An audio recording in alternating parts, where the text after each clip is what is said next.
मगर बात कर ली। कौन कहता है कि इनके बिगड़ मर जाएंगे, कौन कहता है कि इनके बिगड़ मर जाएंगे।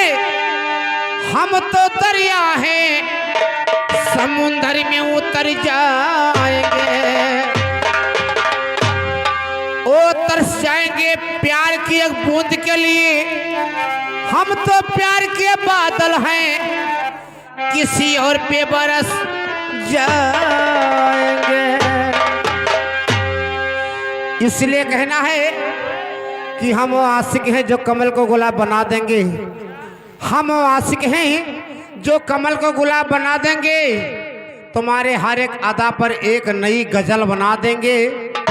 ऐस तुम आ जाओ जिंदगी के मैखाने में तो तुम्हारी कसम तुम्हारे नाम का दिल्ली में ताजमहल बनवा देंगे। हेलो अरे सरस्वती, अरे सरस्वती रे हिरतई माँ, हे हिरतैया मोरे पास जाओ अब सरस्वती।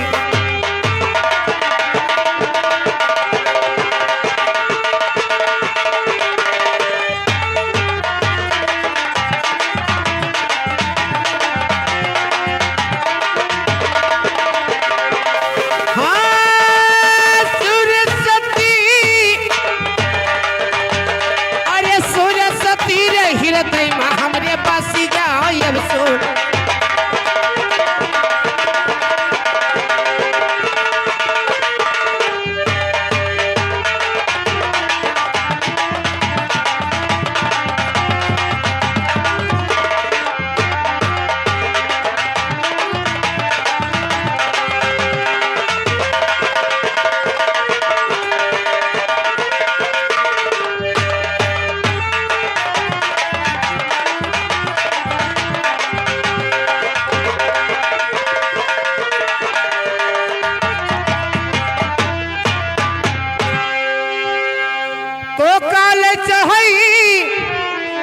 अरे हमरे दुर्गा भवानी, अरे काले चढ़े हमरे, अरे दुर्गा भवानी, अरे काले चढ़े, अरे फूल मती रे हिरदैया हमरे बसी जाओ अब सो।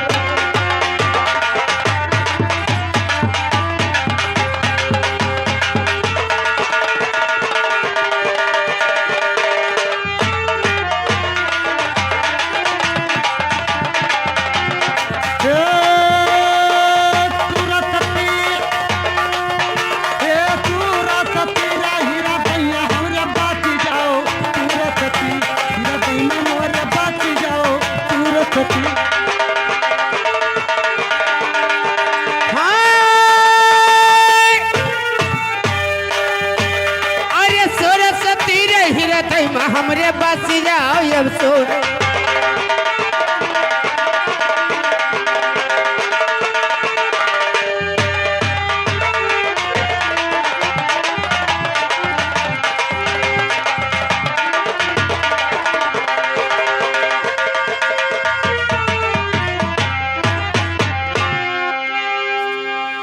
तो लड्डुआ चढ़ाई, अरे हमरे दुर्गा भवानी, तो लड्डुआ चढ़े हमरे, अरे दुर्गा भवानी, अरे फुलवा चढ़ई, अरे फूल मती रे हिरदैया हमरे बसी जाओ अब सो।